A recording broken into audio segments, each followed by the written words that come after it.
Ce qui illustre régulièrement notre calendrier, nous avons développé cette semaine le thème intitulé Demeure en Jésus-Christ. Demeure en Jésus-Christ, et ce matin, nous lisons dans Jean 15, du 1er au 7e verset, nous lisons au nom du Seigneur. Amen. Je suis le vrai cep et mon Père est le vigneron. Tout sarment qui est en moi et qui ne porte pas de fruits, il les retranche, et tout sarment qui porte du fruit, il les monte, afin qu'il porte encore plus de fruits. Déjà, vous êtes purs à cause de la parole que je vous ai annoncée.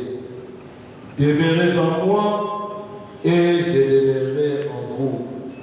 Comme le sarment ne peut de lui-même porter du fruit s'il ne demeure attaché au cep, ainsi vous ne le pouvez non plus si vous ne demeurez en moi. Je suis le cep, vous êtes le sarment. Celui qui demeure en moi et en qui je demeure porte beaucoup de fruits, car sans moi, vous ne pouvez rien faire.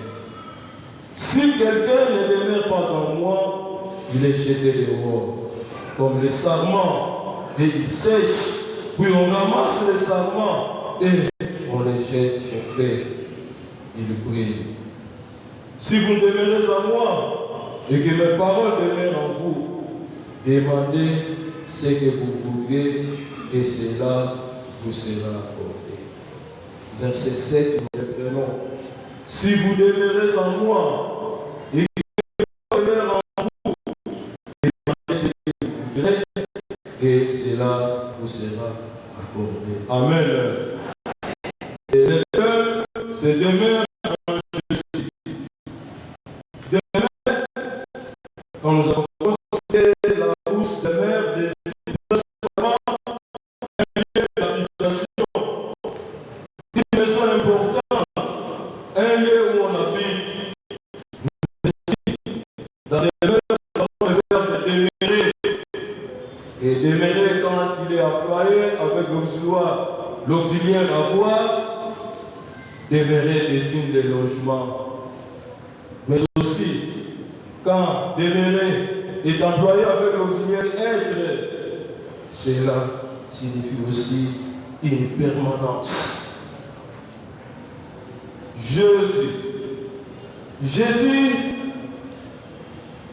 de son original en hébreu, c'est Yehoshua.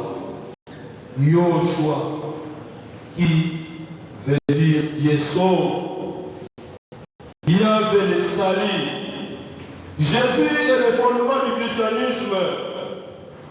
Mais pour nous, chrétiens, nous disons, nous le savons et nous croyons que Jésus est le Fils de Dieu. Jésus est le Messie annoncé. Jésus est le sauveur de l'humanité. Il est le Saint, celle qui est né sans relation sexuelle. Alléluia. Le seul qui est né sans relation sexuelle. Jésus a vécu sur cette terre. Il est mort. Et au troisième jour, il est ressuscité. Il est ressuscité, il est monté au ciel. Pas seulement qu'il est monté au ciel, mais il est assis à la droite du Père pour nous préparer des places. Alléluia. Jésus est monté au ciel. Il est à la droite du Père pour préparer des places de ses enfants. Et en considérant la Bible attribue plus de 200 noms et titres à Jésus-Christ. Et ces titres nous reflètent la grandeur, l'œuvre, la nature de Jésus-Christ. Ainsi, nous dirons que Jésus est notre avocat auprès du Père. Jésus est le Tout-Puissant. Jésus est le bon berger. Jésus est la résurrection et la vie. Jésus est le verset comme nous avons lu. Jésus est le lieu de la tribu de Juda. Jésus est le rocher. Jésus est le prince de paix. Alléluia. Jésus est le rocher. Voilà les noms, les titres qui expriment grandeur, la force de Jésus-Christ. Si nous sommes en lui, si vous êtes en lui, comme il est le rocher, nous sommes sur les rochers. Nous sommes dans un rocher que personne ne pourra casser. C'est pourquoi dans Jean 10, 28, 29, il est écrit ceci. Jean 10, 28, 29. Je leur donne la vie éternelle et elles ne périront jamais. Et personne ne les ravira de ma main. Mon Père qui me les a donnés est plus grand que tous. Et personne ne peut les raviver de la main de mon Père. Alléluia. Jésus, quand vous êtes avec lui, personne ne pourra vous ravir. Parce que Jésus est le Tout-Puissant. Alléluia. Acclamons le Seigneur. Personne ne pourra nous ravir de la main du Seigneur. Personne ne pourra vous ravir de la main de Jésus-Christ. Il est le Tout-Puissant. Demeurons à Jésus, mes frères. Et le texte de ce matin nous parle du cep, des sarments, mais aussi du vigneron. Le cep, c'est le tronc. Et spirituellement, le cep, c'est Jésus-Christ. Le sarment, ce sont des branches. C'est nous, chrétiens, nous fidèles, nous enfants de Dieu. Dans ce cep-là, nous sommes des branches. Et le vigneron, c'est Dieu. Les cèpes, tout comme les sarments, sont dans une ville. Et le propriétaire de la ville, c'est le vigneron qui est Dieu le Tout-Puissant. Nous chrétiens, nous sommes des branches attachées à Jésus. Nous l'avons lu au premier verset. Deuxième, nous sommes des branches attachées à Jésus-Christ. Mais nous avons lu. Toute branche qui ne porte pas de fruits sera retranchée du tronc, sera retranchée du cep. Pour ne pas être retranché, nous devons porter des fruits. Quels sont ces fruits-là? Lisons dans Galates. Galates chapitre 5, le verset 22. Galates 5, le verset 22. Mais les fruits de l'esprit, c'est l'amour, la joie, la paix, la patience, la bonté, la bénignité, la fidélité, la douceur, la tempérance. Pour ne pas être retranché, pour ne pas être coupé du tronc, il faut porter ce fruit, le fruit de l'esprit, l'amour. Est-ce que nous avons de l'amour? Si réellement nous avons de l'amour, pourquoi des conflits inutiles entre nous? Pourquoi des conflits inutiles dans nos familles? Pourquoi des conflits inutiles dans les lieux où nous travaillons? Parce que nous n'avons pas de l'amour. Parce que nous savons que l'amour pardonne. L'amour, quand on pardonne, on oublie tout, on efface. Mais comment vous n'arrivez pas à oublier? Nous sommes des chrétiens, mais entre nous avons des conflits interminables. Chers frères et sœurs, si nous ne voulons pas être coupés du tronc, qui est Jésus-Christ, ayons l'amour, le vrai amour.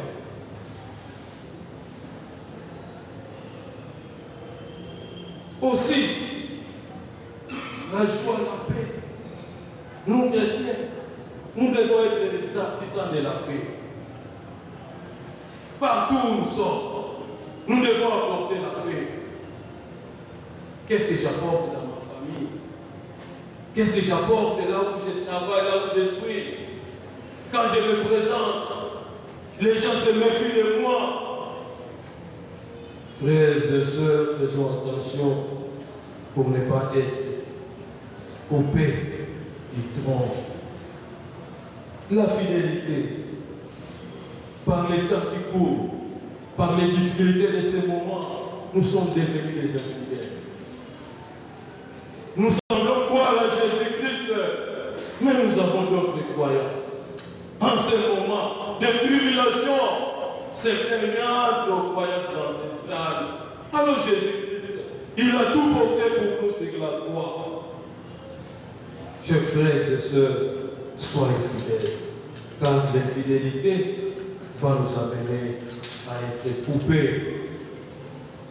Aussi, pour ne pas être coupé du trône, pour ne pas être coupé de Jésus-Christ, lisons toujours dans Galates 5, 19 jusqu'à 21.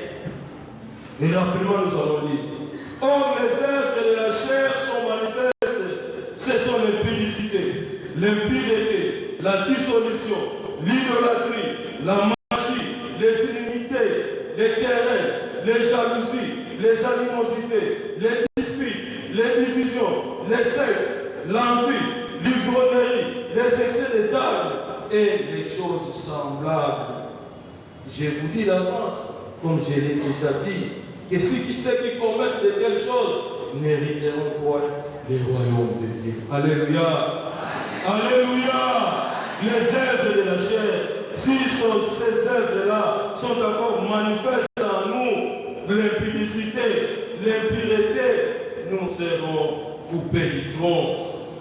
L'idolâtrie, la magie, nous serons coupés du trône.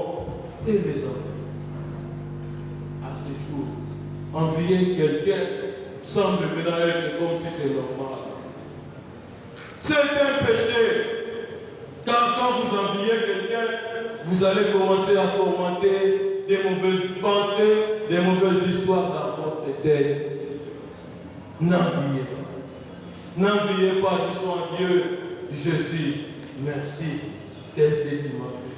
Tel que je suis, je te dis merci. Alléluia. Les envies, quand nous sommes enviés, nous risquerons d'être coupés, mon frère, ma soeur. Et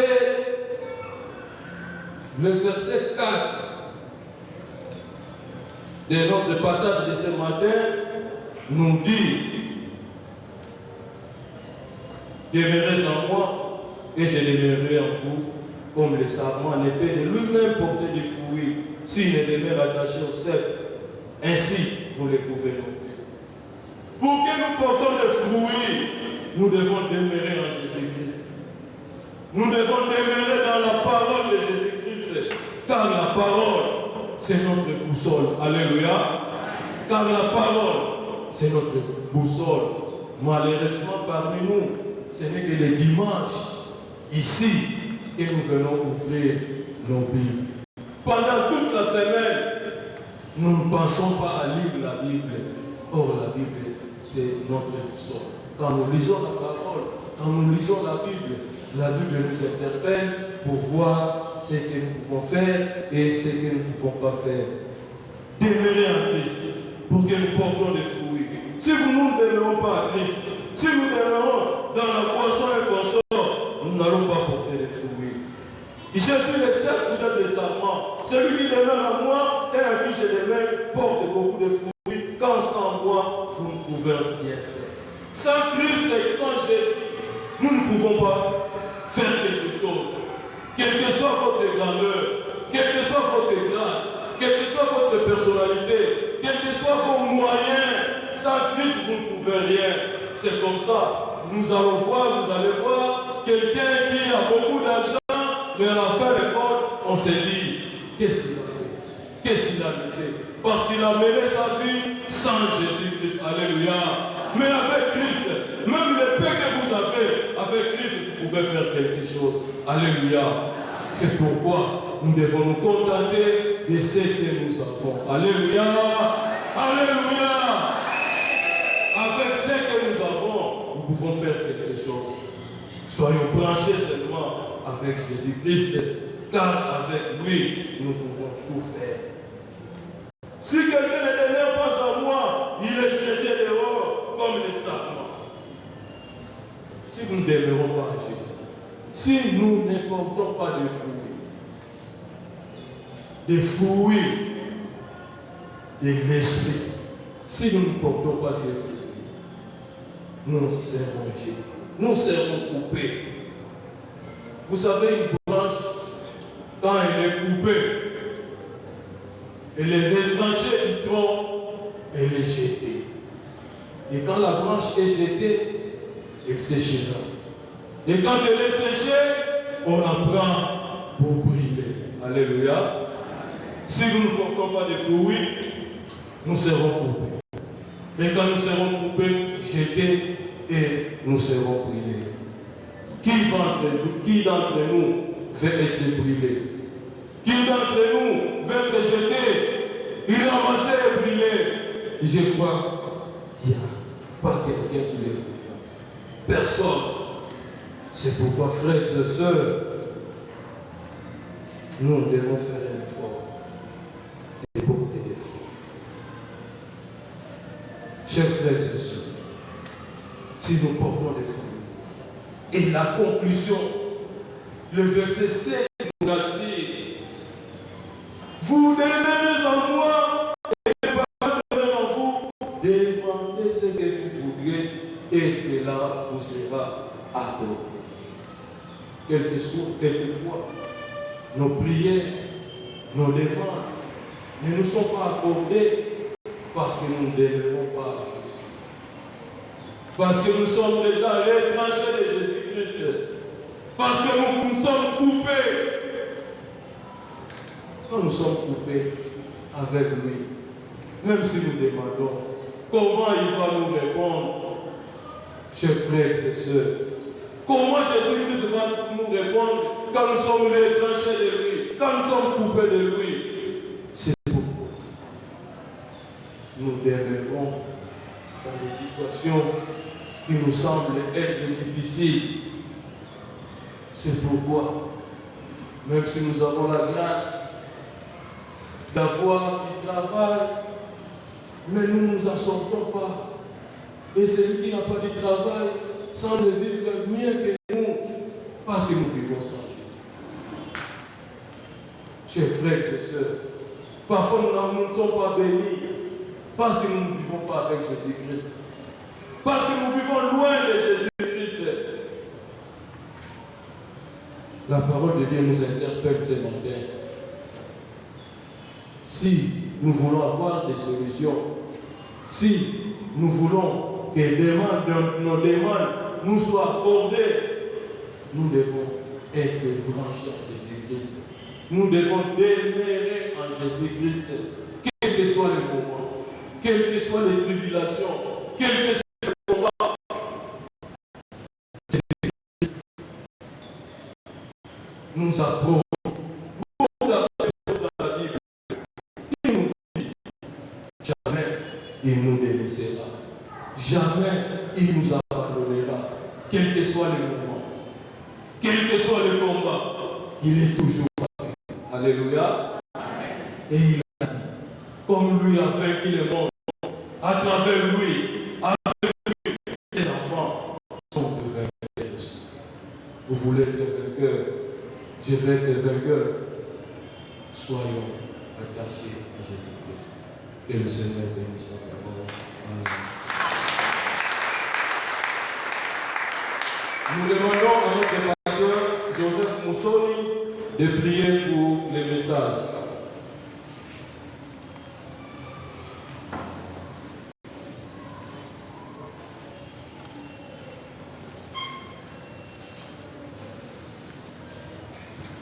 Notre Dieu nous fait suivre un message magnifique. Nous avons reçu ce message comme notre bien-aimé qui veut nous rappeler que nous, pour bien vivre dans cette terre, nous sommes dans l'obligation d'être en contact avec Jésus-Christ. Nous voudrons maintenant demeurer ensemble avec toi, Jésus-Christ, comme le message vient nous rappeler que pour être ensemble avec Jésus-Christ, pour bien marcher ensemble avec Jésus-Christ, nous devons se comporter bien. À ne pas se contenter à des futilités de ce monde. Mais nous voudrons être les chrétiens qui doivent fuir les péchés de ce monde. Il vient de nous rappeler qu'une fois si un chrétien peut se comporter bien, ce que nous allons demander envers toi, notre Dieu, ce que nous allons demander en Jésus-Christ, ça va être donné facilement. Oh notre Dieu, il y a beaucoup parmi nous qui se contentent d'aller vivre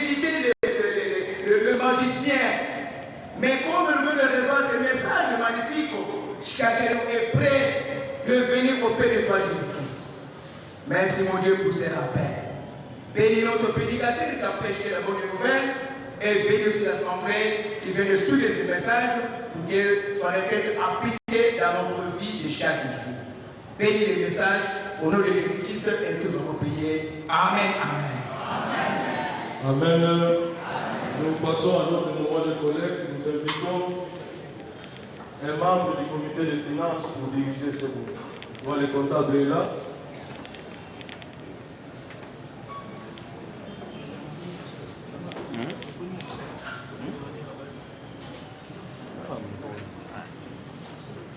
Frères et sœurs,